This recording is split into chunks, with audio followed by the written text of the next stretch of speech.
From San Diego, California, this is a One Extraordinary Marriage show, where being busy is overdone, romancing is fun, and scheduling sex has taken the guesswork and I'm wondering when you're going to get some.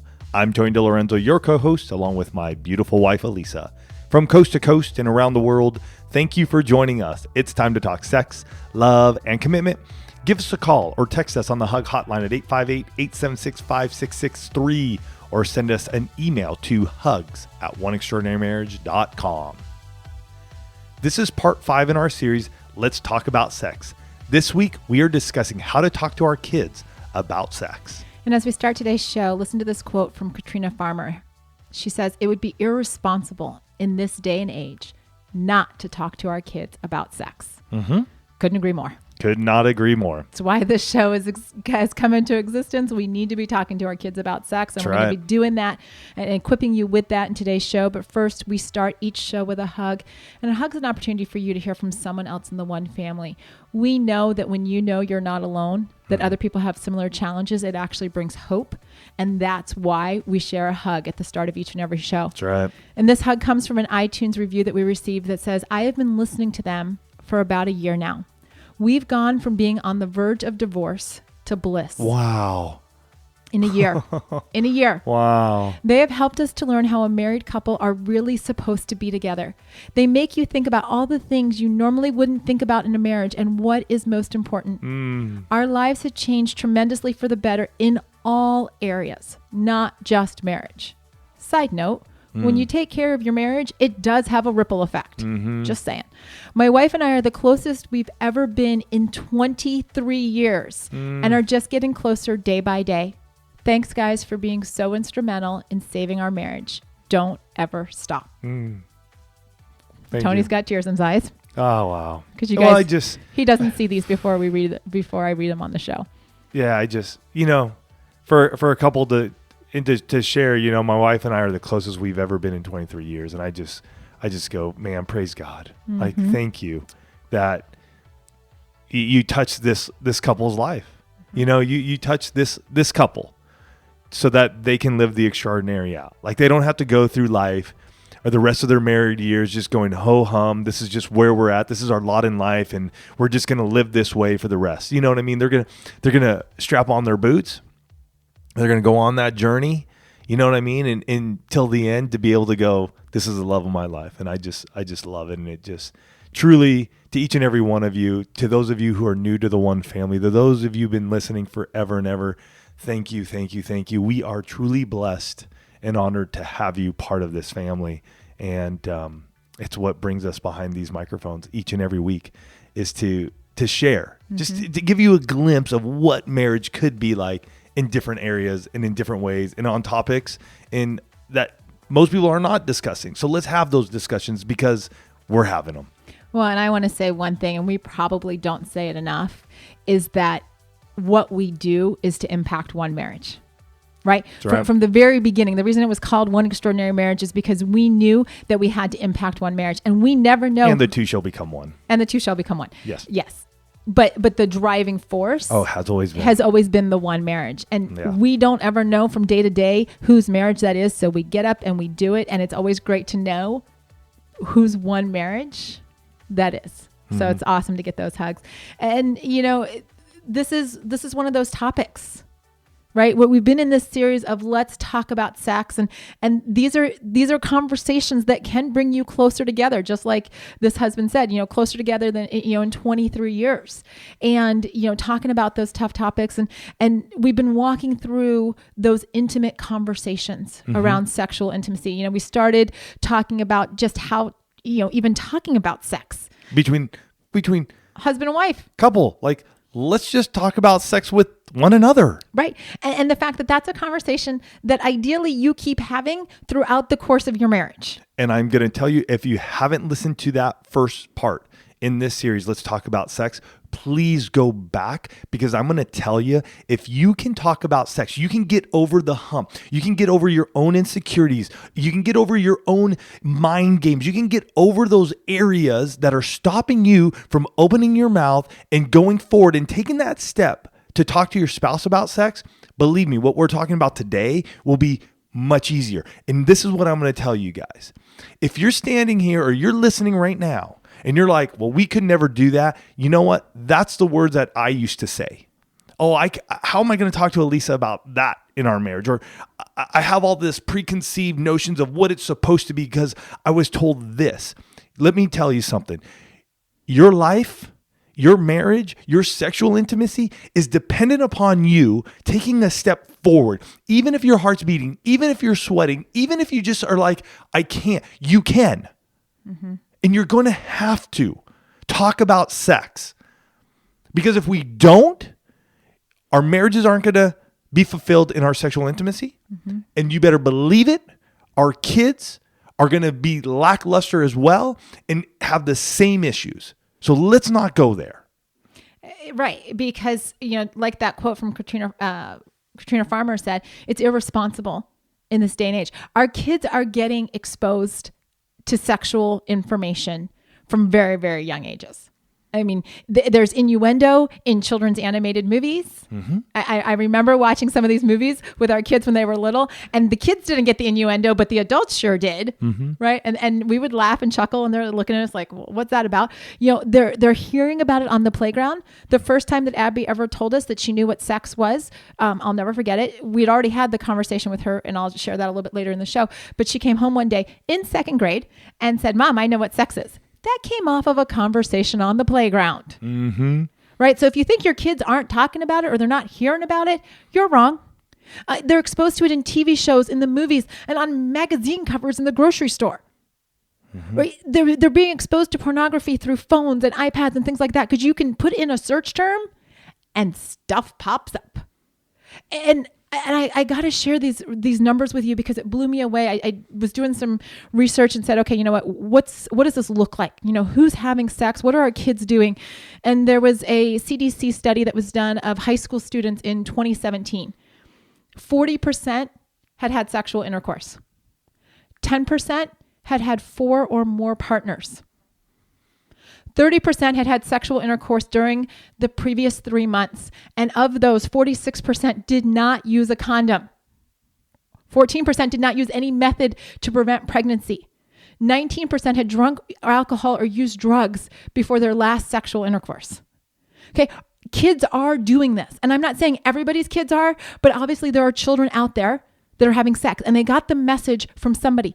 Another study found that only 30% of students had reported that their parents talked to them about sex. That's what we're going to change here in One Extraordinary Marriage. That is what we're going to change here.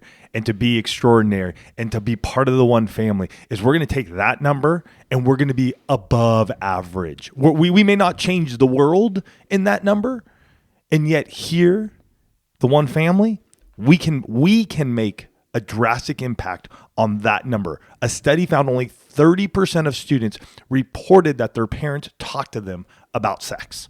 Hello, we got to wake up. And for those of you that think this is just something that's happening to high schoolers, you're wrong. We have a middle schooler. I went and did some research on middle schoolers. By age 12, okay, they can barely tie their shoes by themselves by age 12. I hope they can. Well, okay, but they're not doing a whole lot of other things independently. At that point in time, 12% of students had already engaged in vaginal sex, just under 8% in oral sex, and just under 7% in anal sex. Folks, we have a job to do because we don't, like Tony and I do not get behind these microphones just to go and impact marriage. We know that there is a legacy that when your marriage, when you are equipped, your children's lives are changed. Mm-hmm. The people in your community are changed. And I will tell you, and for those of you that have been longtime listeners, you know this.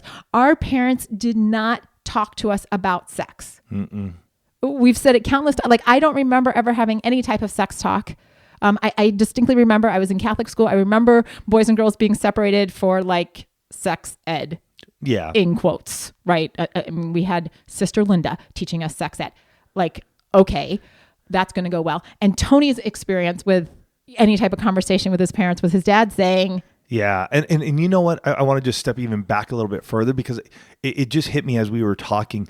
My first exposure to sex was pornography. Mm-hmm. It really was. It was back in the day when we had like weird like stations and we could like break my dad's like satellite to see it. And I had buddies in my neighborhood, my best friend, 2 years older than me, another good friend, 4 years older than me. So I was the youngest. I was 12 years old. I got exposed to sex. Mm-hmm. And then it wasn't even until I was probably like 16, 17 that my dad finally came around, and his sex talk was, hey, Tone, don't get a girl pregnant. And basically walked away. I mean, that was it. There was no, hey, well, this is how that happens. This is what it looks like. Blah, blah. No, nothing whatsoever. My mom never brought it up to me at all as well. You know what I mean? So that's how Alisa and I were brought up in even understanding what sexual intimacy or sex in particular looks like. Now, on the other hand, our kids who, have, they've only ever known a world where their mom and dad have had this show. We started the show when the kids were 7 and 4. Mm-hmm. Right. So this has been conversations that maybe they've overheard in the home studio, as they're walking by. Now they just put their earbuds in, and don't listen to us when we record. But all of these different things. But we'd made a decision. The one decision that we made with our kids from an early age mm-hmm. was that we would call the body parts by their proper names. So instead of like Mr. Willie or Mr. Happy or whatever, it's a penis. Mm-hmm. It just is. And the vagina is not a vajayjay or a hoo-hoo or a hoo-ha, whatever. It's a vagina. It's a vagina. And, we did that because that just took all of the emotion out of it and just made it factual. Mm-hmm. And we had also made a commitment that we would always answer our kids' questions. And I want to just go back to the body parts. That has changed over time as the kids have gotten older. When they were younger, it was very factual. Mm-hmm. It was. Now I can talk to my son and use other names, but he's older. We're on an understanding. We've gone through stages of life to be where we're at. So when you say you use other names, what are you referring to? Because I know somebody's listening right now and they're like, well, what else would you call a penis? Well, I mean, a dick. Okay. You know what I mean? And we would say that, but he's grown up. And it's not something we use often. And yet it can be used and we understand where we're at. It usually the go-to is always going to be the anatomically correct words of penis, vagina, breast, scrotum, testicles. And part of this, folks, is knowing what your kids are calling their body parts, right? That's why I wanted Tony to say that, because when you have kids who, especially as they move into the teenage years and they're hearing all kinds of stuff around the locker rooms, around their friends, like you got to be able to speak their language. Mm-hmm. But you also got to be able to direct. And we know it's hard. Mm-hmm. Oh my gosh, this is not an easy thing because, like if you didn't have it growing up, how do you step into this? How do you get over the fact that you're worried that you're not going to get it right, or you don't know what to share, or you feel inadequate or incompetent, or simply just overwhelmed by the responsibility of having to be the ones to talk to your kids about sex? Yeah. And I want to even say, like, the first time these conversations even came up, I remember them. For me, just like deer in the headlights, mm-hmm. like, oh boy, we're going to this place. And I was a little tongue twisted and not sure where to go because, feeling a little bit inadequate or incomplete to share properly or even a little bit overwhelmed. Like all of a sudden I'm just like, oh, whoa, why are we going there? And I just remember the first couple of times just looking at Alisa, and she took that lead, which I was just so grateful for because she just had a presence about how she discussed it. And it wasn't even that she began to just like dive in. She asked more questions, and that just brought me at ease to go, I see how we're going to do this with our kids, mm-hmm. and allow them to give us some feedback. So then that way we could give them more feedback. So if you're not alone. Mm-hmm. I've been there. I know it myself. And it's not something that we abdicate or we run from in fear and we hide. We still step forward, and Alisa did it so beautifully and eloquently by just asking some questions. And there's a couple of things I want to say to that. One is don't abdicate your authority to the schools, especially if you don't know what the school sex ed curriculum is. Mm-hmm. Like as parents, you need to know what your kids are being taught in regards to the schools. And with that, you need to be their first line of information. You need to be the one that's willing to go there, because if you aren't, they will seek it out either from their peers, which, hello, if you've been on Instagram lately, you know that there's all kinds of like craziness out there, and that's just one platform where they're getting their information, or they're going to get it possibly from the schools, and you may not like what they're teaching either. So we can't be the one extraordinary marriage family cannot be those that step back and say, you know what? Well, kids are just going to be kids and they're just going to do. No. I know it's uncomfortable. I know it's awkward. So was the intimacy lifestyle the first time you started it. Mm-hmm. So was the coffee break the first time you did it and you had to have a hard conversation with your spouse. Guess what? You did it. You pushed through. We have to rise up as a movement and say, we are going to do things differently. We are going to get more comfortable. Mm-hmm. I'm not saying you're going to be like super comfortable, but more comfortable talking to our kids about sex. We have to be the ones to say, you know what? I'm going to do this.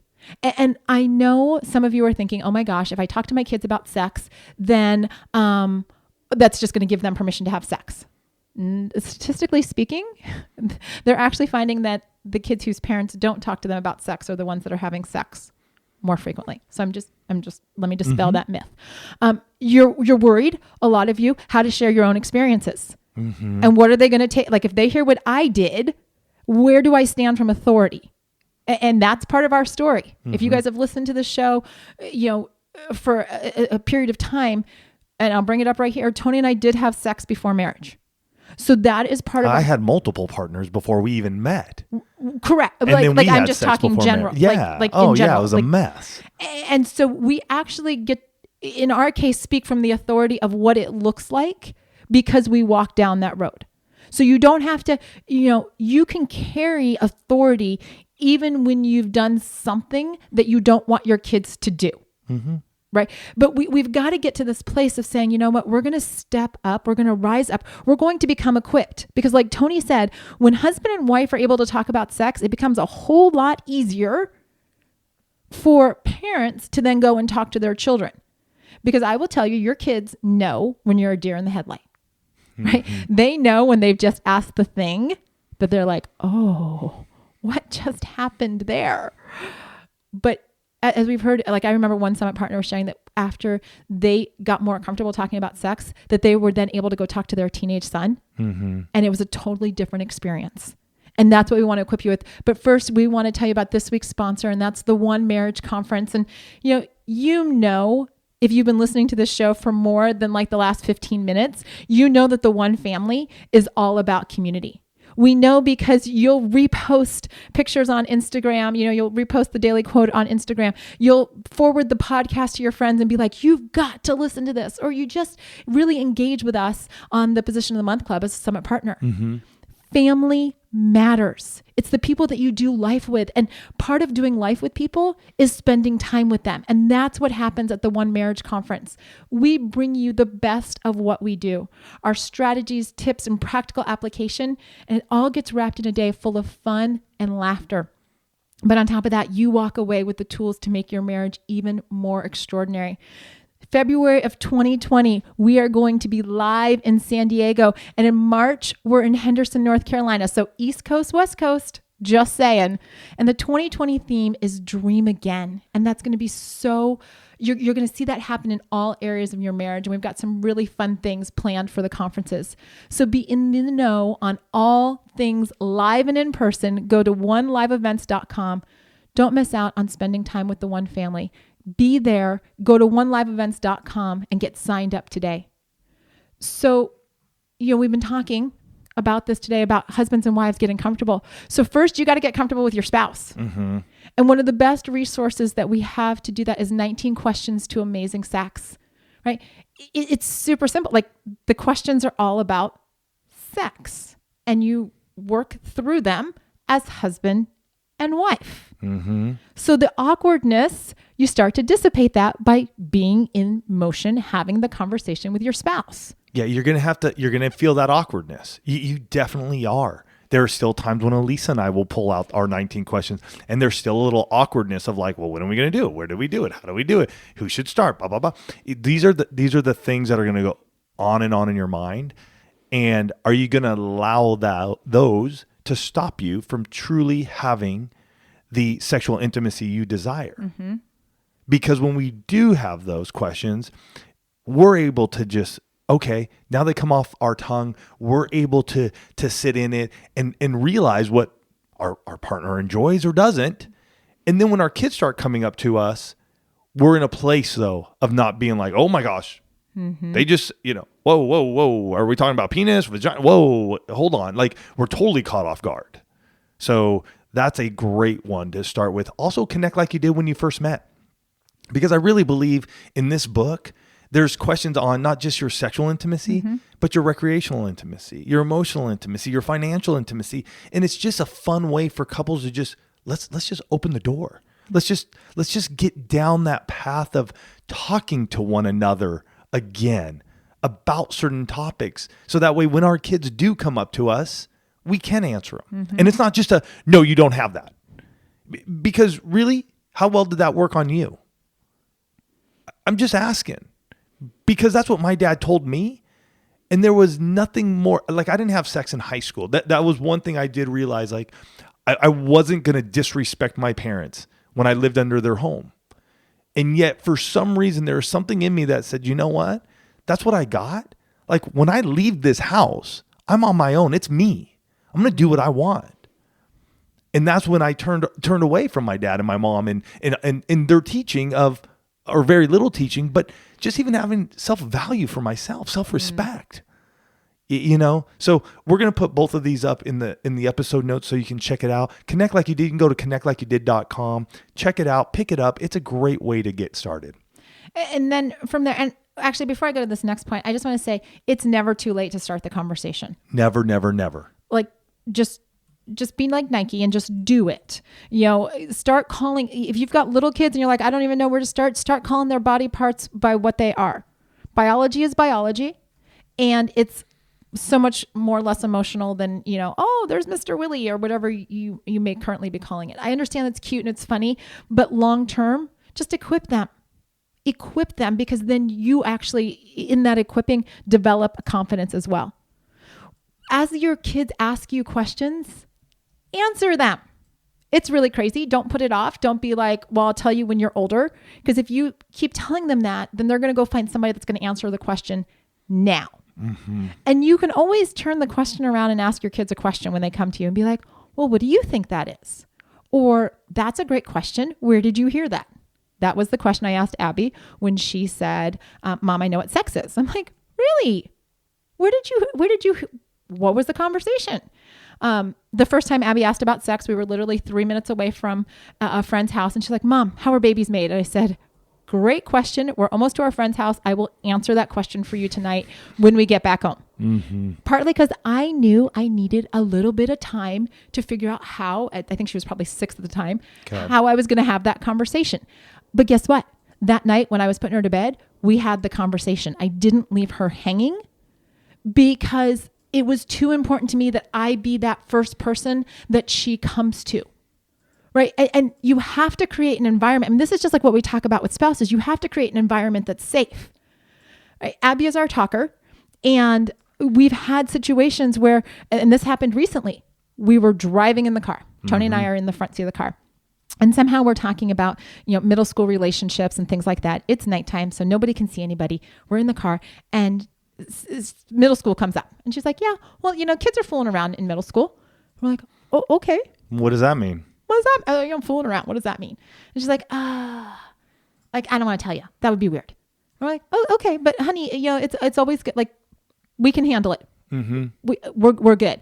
And so she goes on to explain to us how she knows that there are girls giving boys blowjobs. This is middle school. Remember, 12% having oral, or 8% having sex in oral sex in middle school.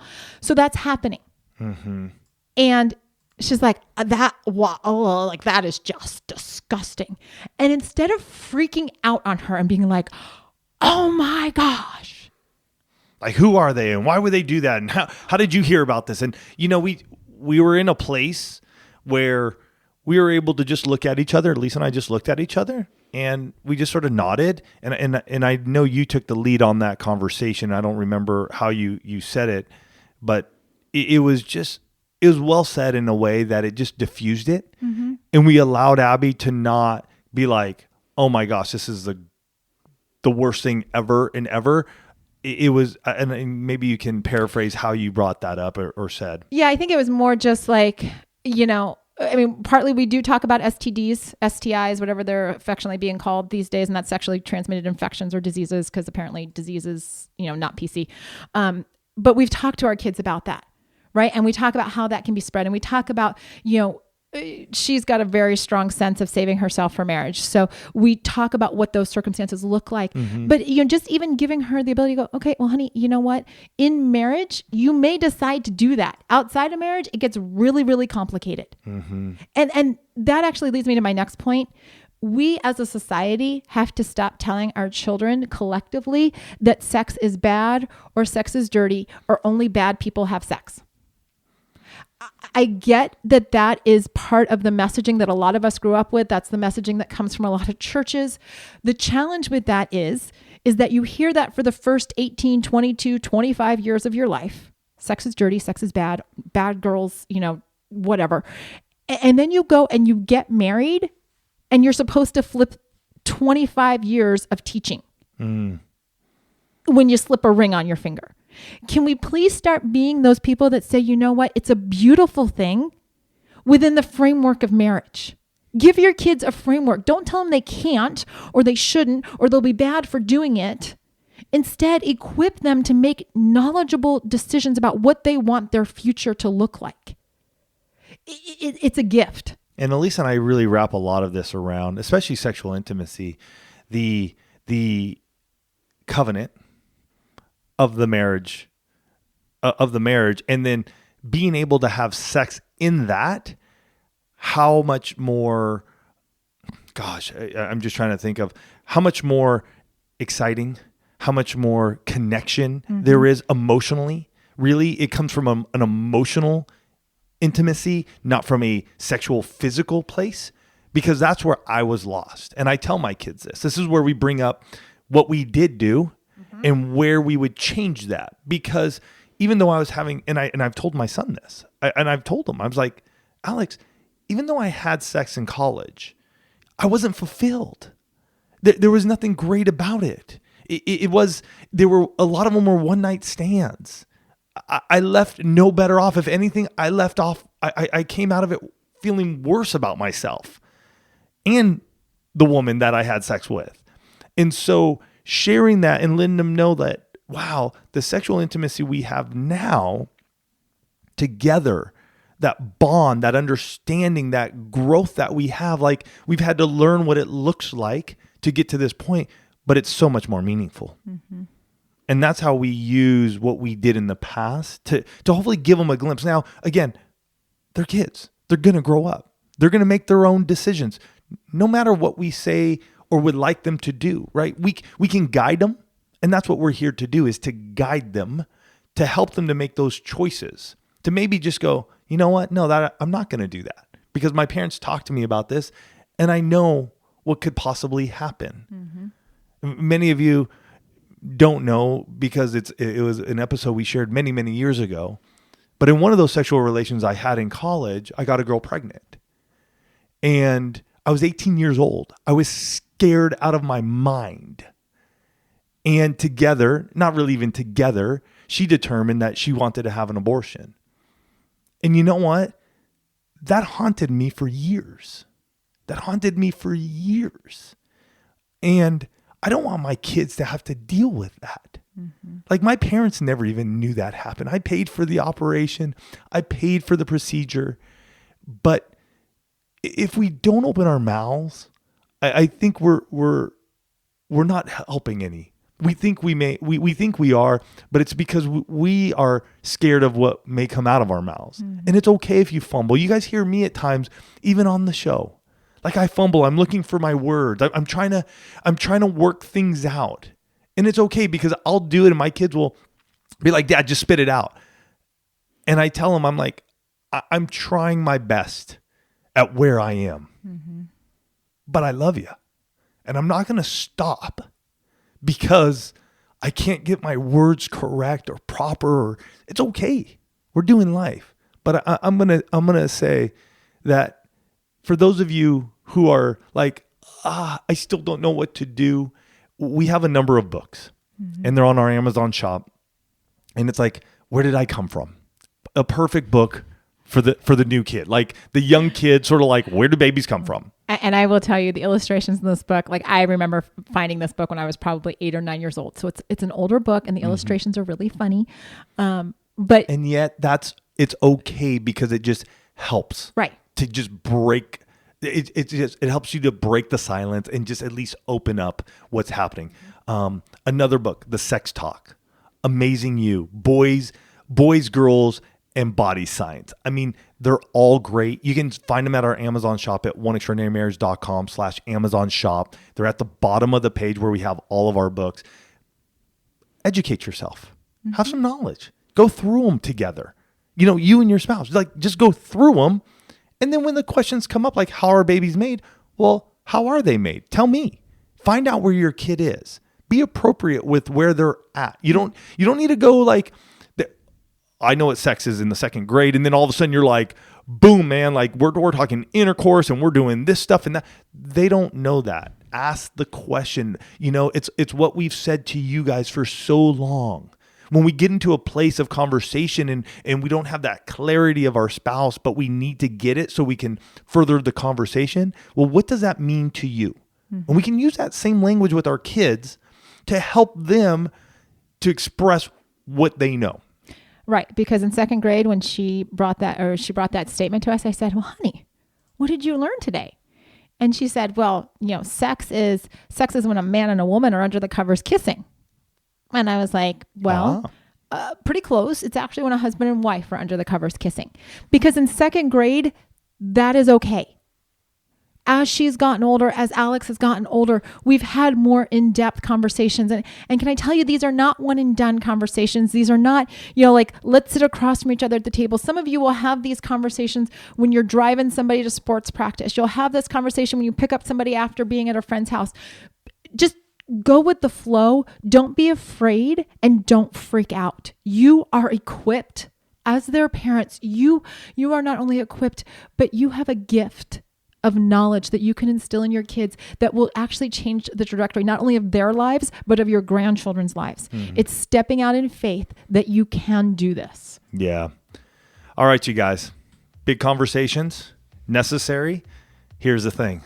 Part of the one family, we do these things. So go out there, pick up the 19 Questions of Amazing Sex for yourselves. Connect like you did for yourselves. Have those conversations. Grab those books. If it's something that, you need to give you some guidance on where you're going to be talking to your kids. Listen to this episode again. Get those numbers down. Understand where they're at so that you can meet them there and help guide them into adulthood, especially around the topic of sex. We love you guys. We're excited as you take that bold step. We know it's a bold step, but we're believing that you are going to take that bold step to touch your kid's life, and so that they can experience the sexual intimacy that you guys experience in your marriage, which is extraordinary. Love you guys. Take care. We'll catch you next week. Love you guys.